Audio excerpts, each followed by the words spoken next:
So hey everyone, welcome to another video. And in this video, I'm going to be talking about why do I love reading self-help books, or why do I just keep reading self-help books, or why do I just keep going back to self-help books.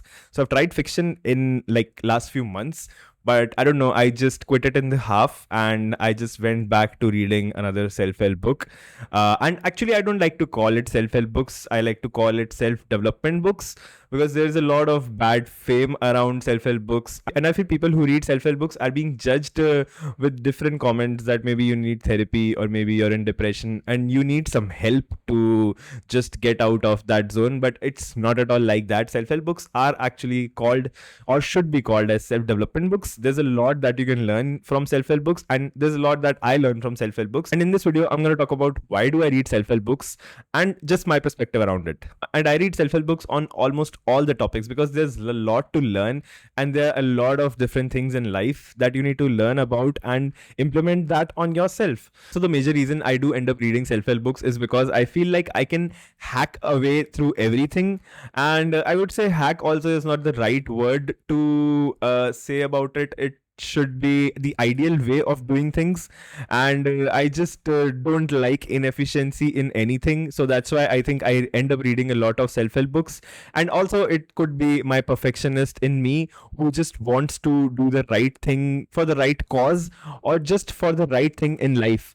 And I think perfectionism do makes me read a lot of self-help books. For example, I do read a lot of productivity books because I just do not want to waste any amount of time in my day. I just want to use each and every minute or hour of my day. So that's why I think I end up reading a lot of productivity books, and that has helped me. Definitely, I wouldn't say that, but yeah, that's one of the biggest reasons. Then there's a book called Never Split the Difference, which is around negotiations, and I have read it, and because I wanted to learn more about negotiations and how to negotiate with people and how to get the best deal. I think another reason I do read a lot of self-help books is because I'm just trying to avoid regret.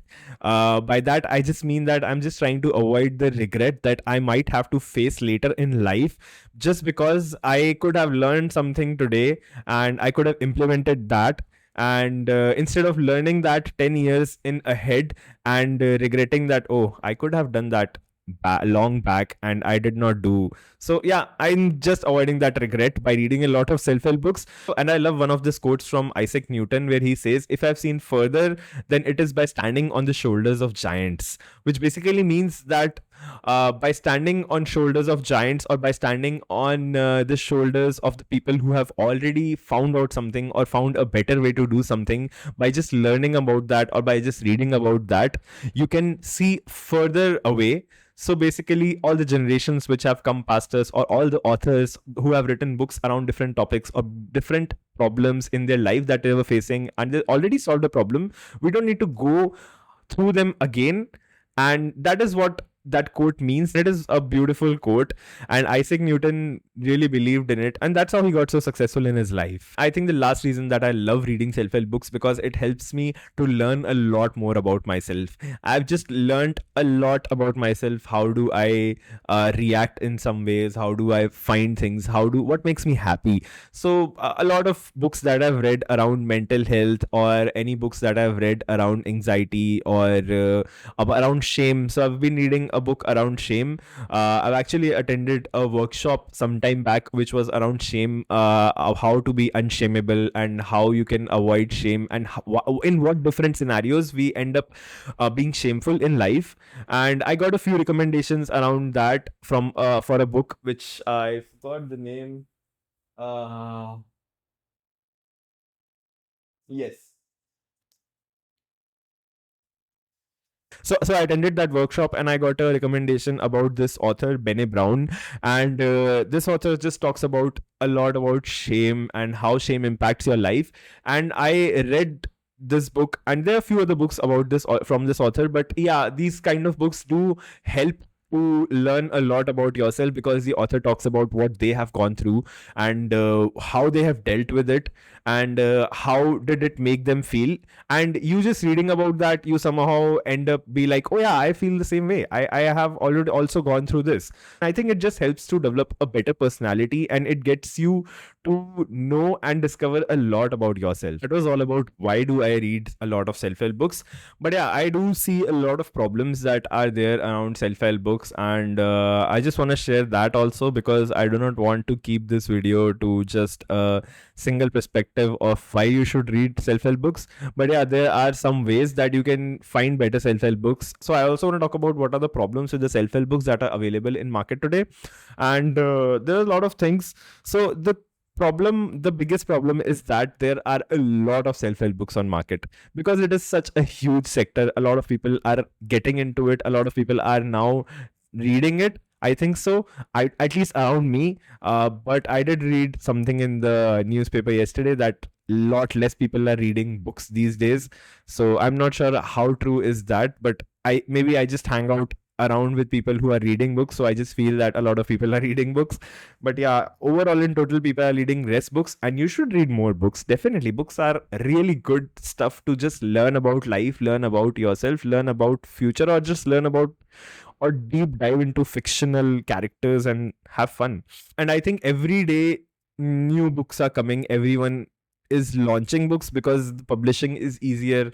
You can just put a book on Amazon, a PDF on Amazon, and or you can put a PDF on Google and just share. So I think anyone can write a book these days, and there's immense knowledge around social media. So I think a lot of that knowledge also gets recycled, which kind of ends up that all the self-help books somehow start to contradict after a point.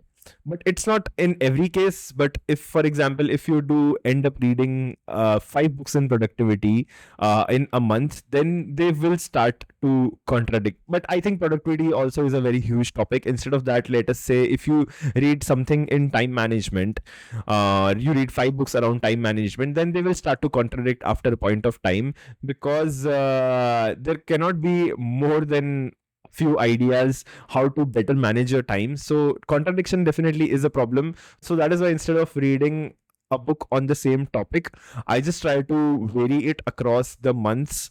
So for example, today, if in this month I'm reading a self-help book on time management or on productivity, then I'll probably not read that same genre for the next few months. So just it's better to implement those topics in the next few months instead of just finishing that book and picking up another, because that won't give the best results of that book or the best results of that idea that you are trying to absorb. So yeah, so this could be more of the personal experience. So I don't have any advice around this, but yeah, I just want to mention that if you're reading self-help book on a particular topic, then it can hit a nerve that you might not want to touch. But yeah, it's always good to learn or hit nerves. And I think if it hit that nerve, then definitely the book has something right that it wants to say to you. So there are a lot of ways actually you can read self-help books. As I've already said, that there are a lot of problems that you come across when you read a lot of self-help books. So I think the best way to read self-help books is to read them slowly instead of just putting targets on it, putting target that yeah, in this month I want to complete 5 books. That is not the right way, I think, to go about self-help books in a particular topic, because you will end up learning so much that you would not end up using it. So that's also not the point, because that's what happens when you watch a lot of self-help YouTube videos, and they end up just creating a loop of it. And I think there is also a thing called as self-help addiction, that you get addicted to self-help. So you just start reading and you just start watching a lot of self-help content. I would say I have been there, and I was at a point where I was just reading and learning about self-help books or just watching self-help videos which were just talking about how you can get better in future, how you can grow better, how you can just do things better. And I just kept watching them.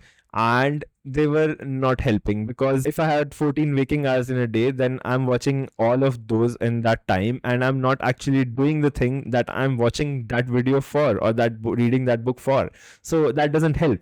So the best way to go about reading or consuming self-help content, I think, is to just go through it slowly, so that your body and your mind can absorb it and actually know what is right to do. Also, what I've learned from all the self-help books is that we don't need to take the advice or what the author is saying as something written on the stone, because author is also human, and something that might have worked for him might not work for you, or something that makes sense for him might not make sense for you. So it's just better to analyze what the author is saying and just see it from your perspective, see it from how you approach life, and if it really vibes with you. Also, another point I want to say is that at the moment, I think I don't read any author that I get, or I just try to research about the author and see how that author has actually, or what that author has done in life, or what have they done, because there are a lot of self-help authors and self-help books that are available in market.